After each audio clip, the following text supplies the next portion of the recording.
welcome back to another vehicle review here, hoagiesgarage.com. I'm in a 2015 Chevrolet Colorado Z71. This is the real deal. This is the truck that everybody's talking about, the Motor Trend Truck of the Year.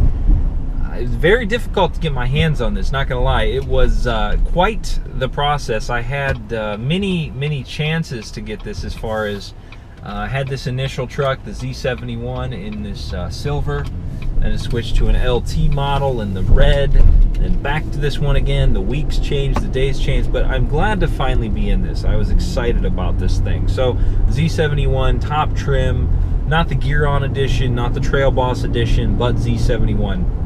Z71 gains you 410 rear diff, limited slip rear diff, transfer case covering, a little shield under there, front tow hooks, blacked out looking grille, kind of a gunmetal-y color, and different wheels. And you also get the Z71 tuned suspension, so a little bit different in that area as far as the tuned shocks and different things like that. So overall, they say the Z71 is top of the line. There's no LTZ on this, so we are in the top of the line model. The only options really on this guy, other than Z71, we do have navigation, touchscreen, MyLink, that whole deal, roughly $500-600. There's also Bose audio, premium audio, another $400 or $500 on that, and the bed liners back there too. Oh, one more thing I get with Z71, just saw it down here, hill descent control, which I have yet to try, but limits your speed going downhill off-road. If the cards are played out right here, I'm not going to take this off-road to the point where I'd like to, but might be able to take it down a couple mild, very mild trails that are nothing more than a gravel driveway. This being a press loan, they don't really allow us to abuse the vehicles or anything like that, so got to be careful with it.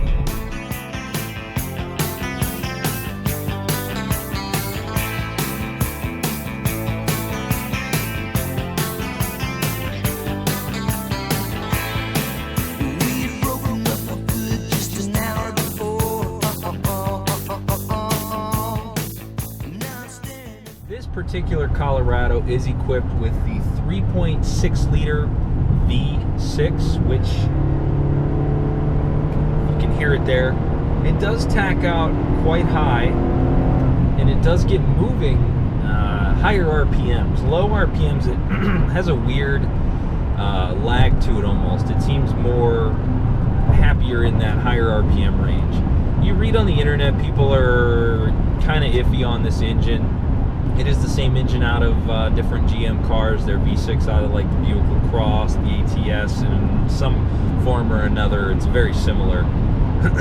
But this one, it runs good. I mean, it gets good mileage. I've driven this now almost a full tank of gas here, and I'm averaging 19 miles per gallon, and with an average speed of 38 miles per hour. So not really a lot of highway driving, a little bit of mixture of both, and getting roughly 20 miles per gallon.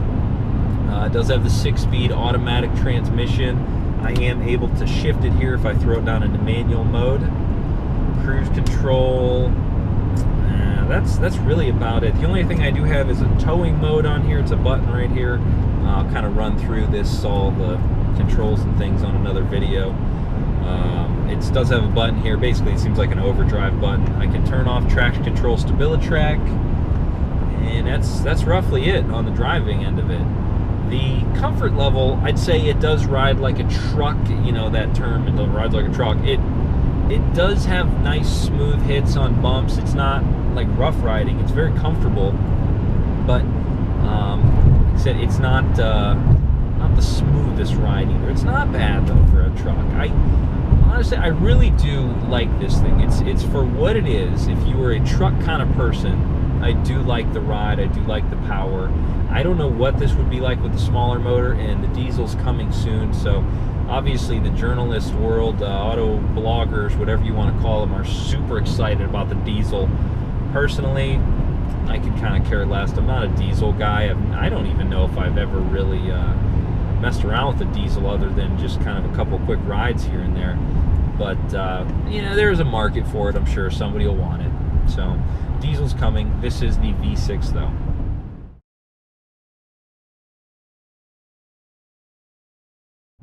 In the looks department, this thing kind of, it is sort of a winner. It's not ugly in any way. I like the lines on it. I like how it's got a aggressive stance to it. It does definitely have its size, though, and its weight. It's over 4,000 pounds, this truck, and it's tall. Being Z71, from what I've read, it does have a little bit of a ride height increase, but overall, it's tall. I mean, like, I used to drive a lifted Jeep Wrangler, like roughly 3 inches of lift, and this has a taller door threshold than that. So if you're a shorter person, I would recommend definitely, test driving these, making sure you want to make that climb into this all the time. It's definitely not low like the old Colorado Extreme used to be, or even an old S10 Blazer or S10. It's definitely way taller than that.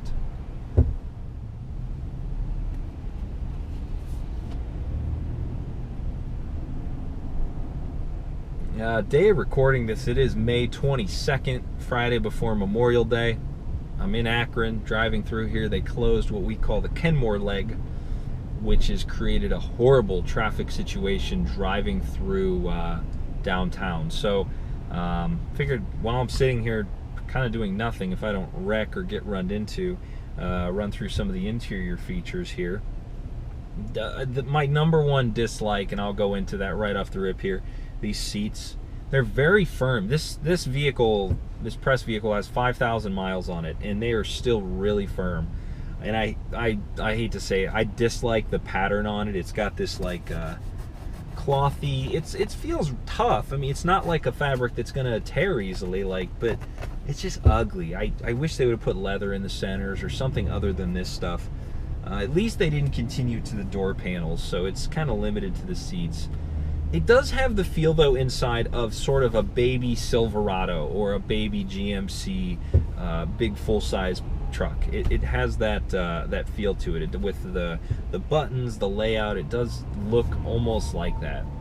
Have your normal gauges on here: tax, speedometer, fuel gauge, temperature gauge, and then there's the configurable display in between the two larger gauges that shows you fuel economy, transmission temperature, oil pressure, that sort of stuff. It is black and white, so it's not that really nice color screen we saw on like the Suburban, the Silverado, different things like that we've reviewed. It does give you enough info, though. It does have that slick little eco mode where it moves a graph, sort of like a bar graph left and right, to show you what speed you're doing in there.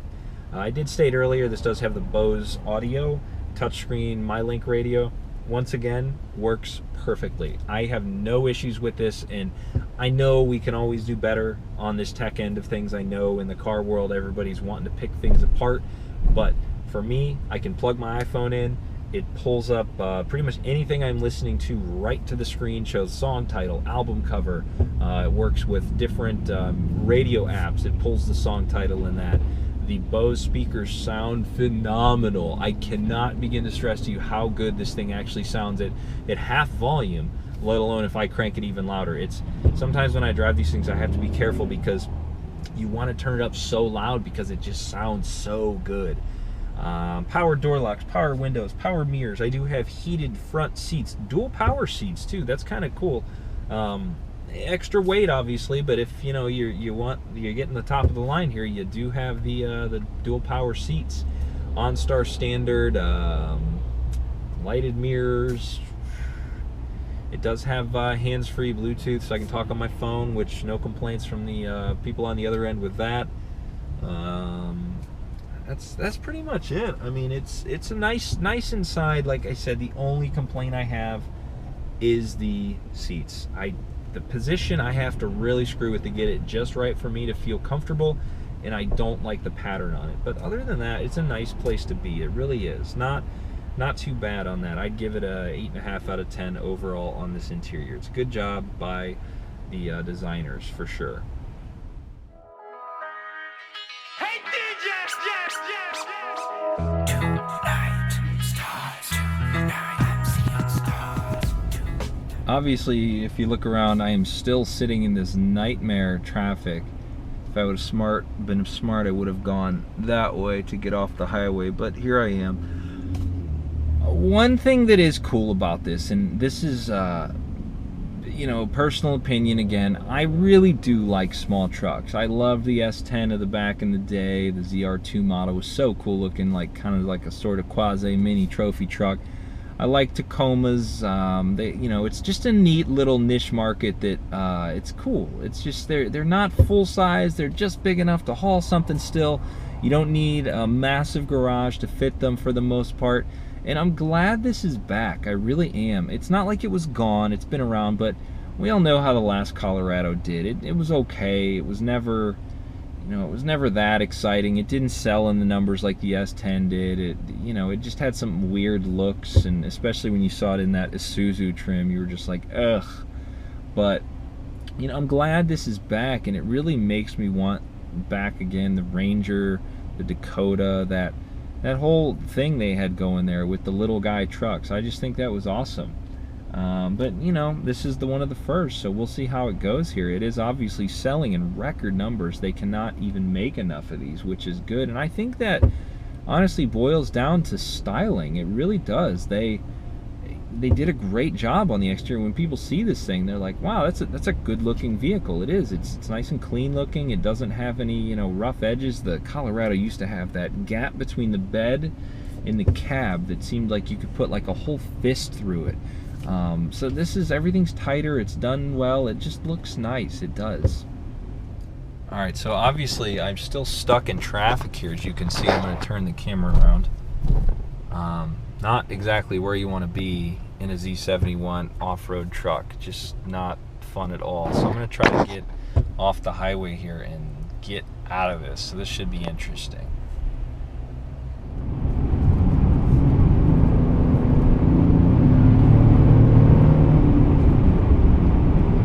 Okay, so I've managed to escape the traffic jam back there. It looked like I'd have been sitting there for 5 days.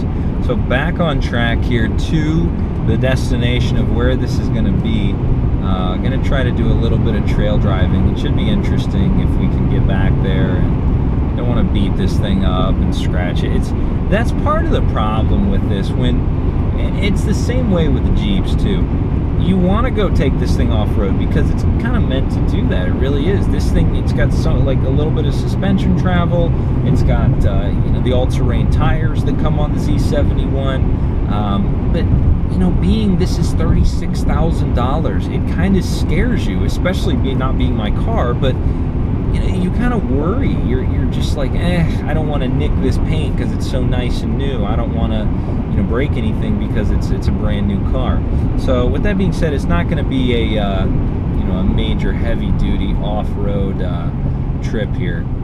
We are driving down the Interbelt Highway, which is Akron's racetrack for the most part. Wrong car on the racetrack, but as we almost just run into an S10 Blazer.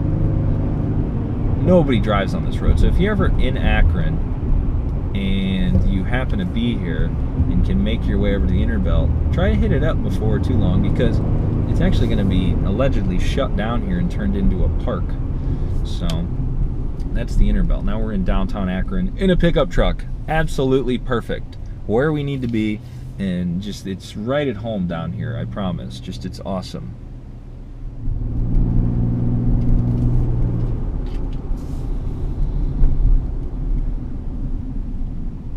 One of the interior features I forgot to mention, this does have the OnStar 4G LTE Wi-Fi for your up to something like 6 devices, 4 devices. Worked really well on the Buick we tested a few months back. It just worked flawlessly. But on this guy, it does seem a little pokey. Like my cell phone, my iPhone 6, it seems to be going just a little bit quicker than the OnStar. And it is based on cell tower signal, that whole thing, which I get. But at the same time, if I have full signal on my cell phone and my cell phone does a certain speed, then I would assume on Wi-Fi it should be doing the same speed. So a little laggy, little pokey, and it works. It does. It wants to work. I'm debating calling OnStar to see if they can diagnose it to tell me what's going on. So maybe I'll do that here in the next few minutes if we get stuck in traffic again. When I'm driving this thing around, it does have a feeling of being bigger than it should be, if that makes sense. This is a small truck. It's not overly large. It isn't tiny, but it's kind of medium, I'd say. This is the smallest truck in the GM lineup, but does feel as big as an 80s Silverado. It does have this feeling, though, you are very tall up. My Trailblazer SS feels much lower, and that's for obvious reasons, but I do feel like I am lifted up high, kind of taller than it really should be for such a small truck. The hood line's real tall on it. It does have almost the same feeling as the Silverado or Sierra. It's got that high hood line. The doors are nicely put. It's not like the windows are overly high or something in that area, but I just have this feeling here where it's very tall and I'm up commanding the highway. That's I guess the best way I could put it. It feels taller than I expected when I was reading about it and before we got it. So height is interesting. If you get in one of these, you can see what I mean. This is another one of those new cars that you don't realize it until you need it. It does not have a CD slot anywhere, or tape slot if you're expecting that. I don't know when the last tape deck was available on a new GM vehicle, but only way you can really play anything on this is through USB, Bluetooth, or what it gets. It gets Sirius XM, obviously. It gets AM, FM. There is this unique looking cubby, I guess you want to call it, in between the heated seat controls. I have no idea what it's for. It looks like about the size of a stick of gum, a pack of gum, but it's maybe that tall and about, I don't know, roughly that deep. I need to Google it. Somebody has to know out there. So if you know before I comment on it or something, or find out, post a comment on the video, because I'm so curious. I thought it maybe it held my phone like shoved in there and kind of, but it's obviously it only holds something that's an inch thick. I really have no idea. It would be too noisy for change.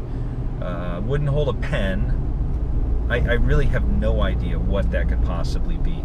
So I'm, spending a solid minute on talking about this little slot in the center stack here. But anyway, it's very curious to me. Maybe it's in the owner's manual. I'll have to check it out.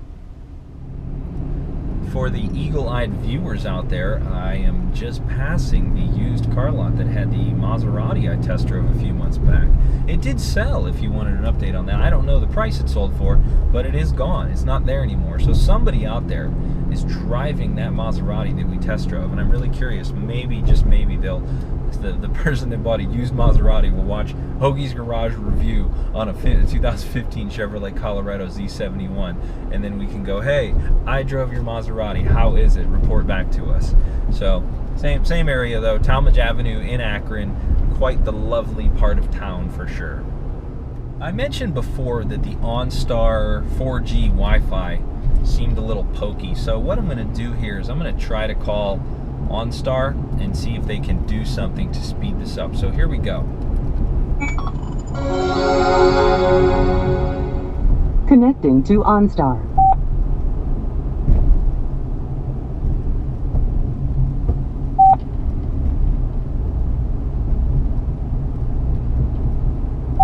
Maybe it won't connect OnStar.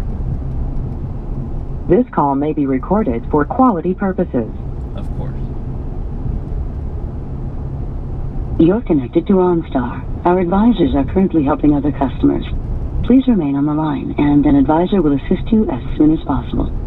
You could criticize here because I'm wasting their time on something trivial, and they could be helping somebody with a real emergency.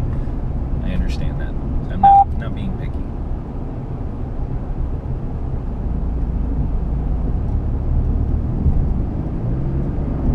In a crash, your cell phone might be out of reach, but with built-in automatic crash Thank you for calling OnStar. My name is Christian. I'm over today. Hey, I had a question for you, Christian. All right. I'm trying to use the 4G Wi-Fi in my Colorado here, and it's very slow. Like, it doesn't work. It's worse than my cell phone, if that makes sense. Is there any reason for that, or can you guys do a restart or something on the system? I'm not sure. I mean, I can get you over to technical. They can take a look at it for you. You can what? I can get you over to our technical department. They can take a look at it for you. Okay, thank you. All right, just give me 1 second. How you doing?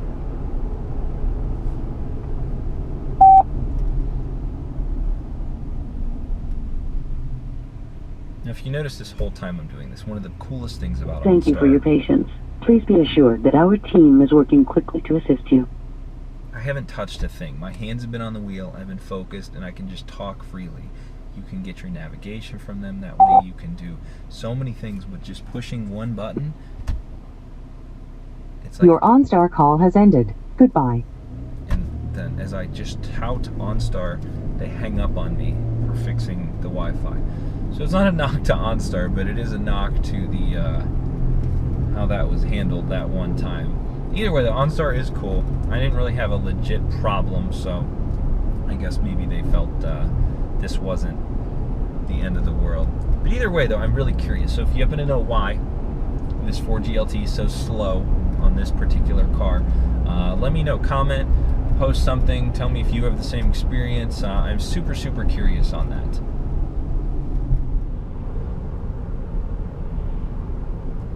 So after a little bit of driving off-road, I didn't film any of it because, in all honesty, it wouldn't have looked that cool. It's not like I was ripping trails, driving up rocks, things like that. I just took it into kind of like an open field, a couple little small trails, nothing insane. It's almost to the point when you drive something like this, and being not my car, it does make me nervous even like coming near a tree or some brush, because if this thing gets scratched, it's just not worth the trouble of ruining somebody else's car. I mean, it is a brand new car. It has 5,400 miles on it. So, but it did give me a sense of the feeling. It does ride very nice everywhere. It's nice and comfortable on the road. It's not bad off-road as far as like hitting bumps. It's got a long wheelbase, longer than like a Jeep or something like that. So it's not bad. I mean, over bumps, it was comfortable. The four-wheel drive worked well in, situations. I wasn't in any mud where I needed it, but it did shift well. I'm gonna try to film here before maybe tomorrow the four-wheel drive shifting, so you can see how long it takes and when it's active. But with that being said, this truck as a whole, it is an interesting thing, because GM sort of needed this, if that makes sense. They needed a hit in this area. The Silverado's getting decent reviews, but you wonder if it's ever going to beat the F-150. The F-150 came out the aluminum body, so the Silverado, it's very relevant. You have your die-hard Chevy people that will always buy them. Sometimes some people convert, but if you think about it, this is the only American-made brand, big three I'm talking, that actually has a small truck. And as I stated earlier, it's not very small. It's medium to medium large in size. It's not extra tiny. It's not, like the old S10s of the 80s that were just super small and like the Cyclone size or something like that. It is a big crew cab with a small bed on the back, and it feels pretty tall. I had a few people sit in this, and they were like, yeah, it is. You can tell it's a small truck. You don't have that big bench seat. You don't have the big captain's chairs like you have in the Silverado. But like I said, you do have people out there, though, they want this size. They want not the full size, they want something smaller, and they don't want to drive a Toyota, or they don't want to drive a Nissan, and that's who this competes with.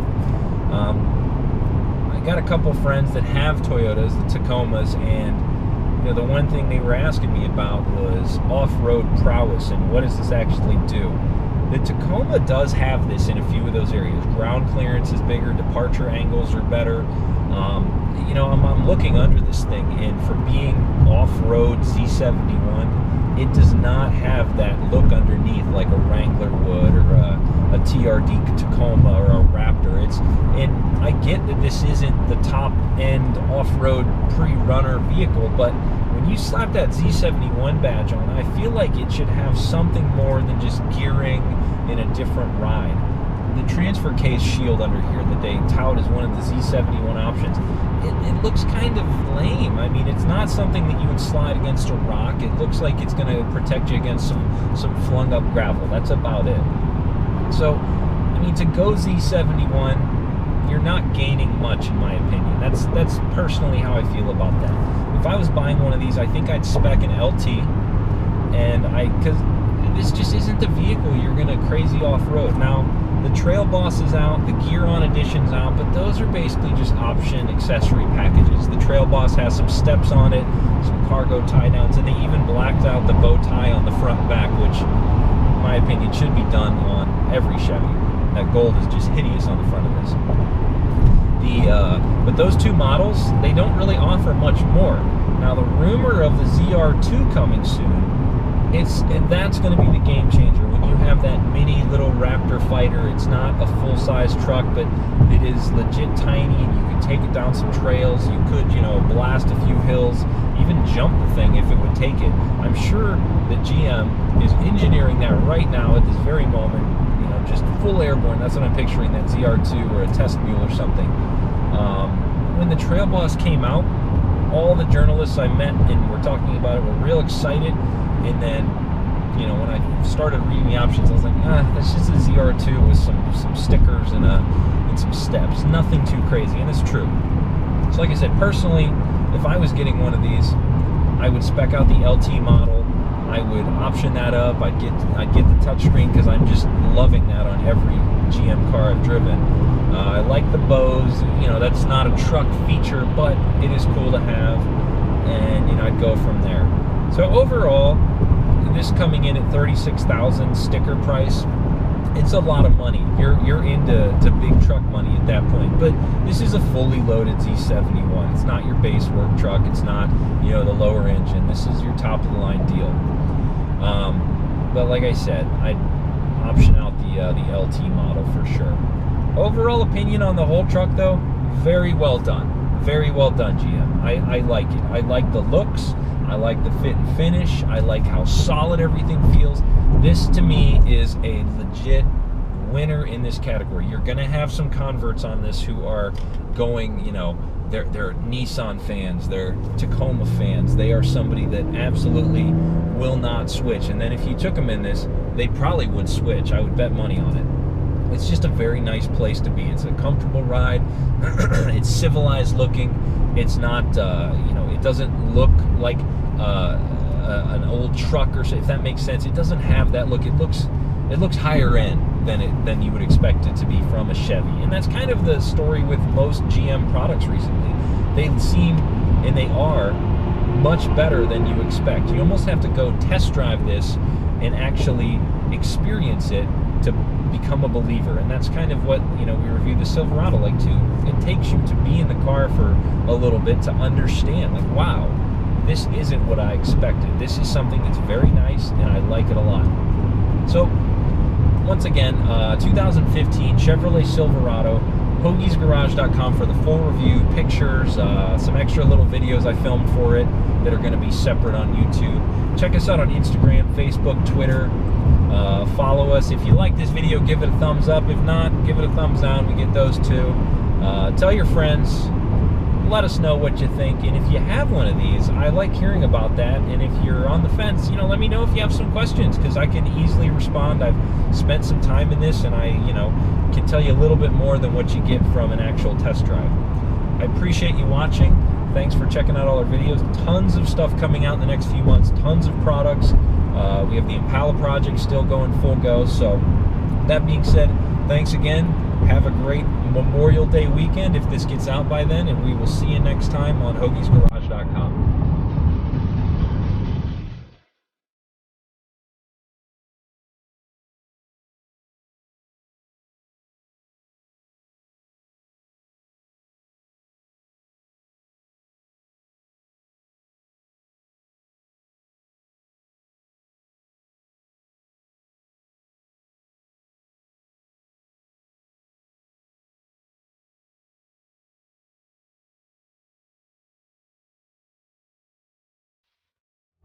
I feel like Kramer right now. I've got this thing flashing at me, telling me fuel level is low, and I totally left my wallet at home, so I'm driving now. Like, I'm not below the slash yet. I'm pretty close, so I feel like I'm trying to see how far below the slash it'll actually go.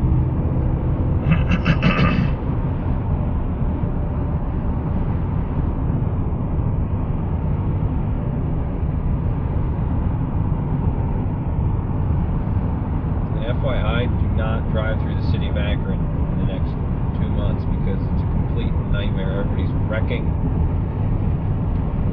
Everybody's awful. Nobody knows how to drive. Construction's hideous. It doesn't matter what you drive. You could be driving a 1975 Mega, and it wouldn't matter. You could be in that or a New Z06 and be sitting in traffic or dodging wrecks.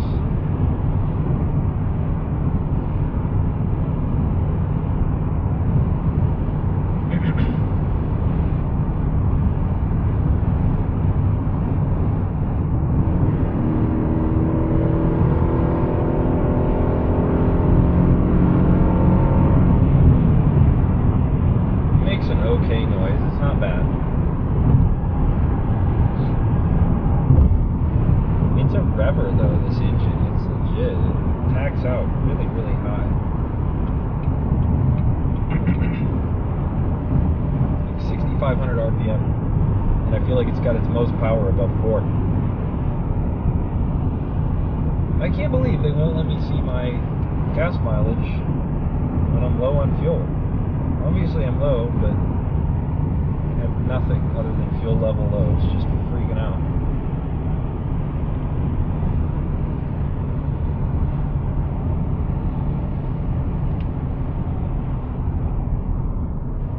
Brakes are nice. It stops really well. Some type of heavy duty brake rotor. Some type of coating on it that makes it last longer.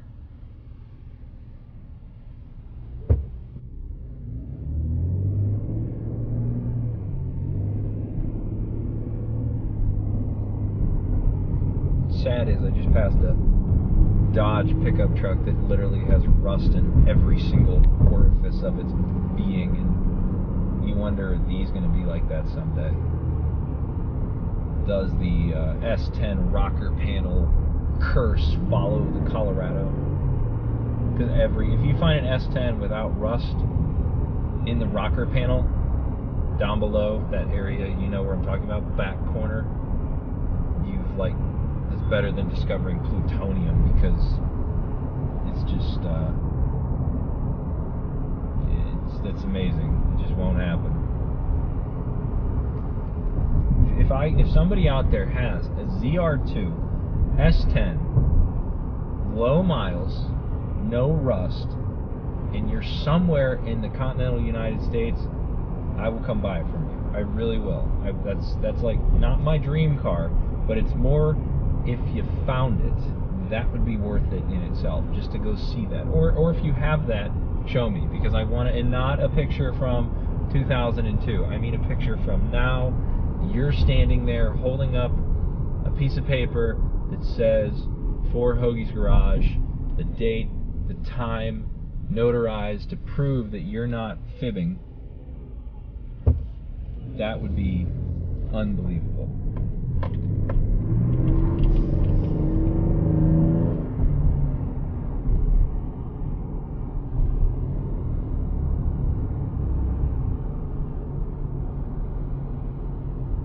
I'm now on the slash, by the way, with my gas.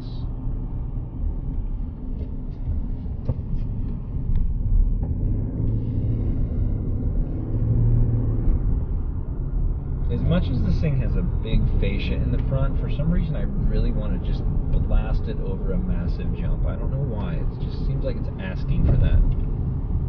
Obviously I'm not going to do that, but that's what it feels like.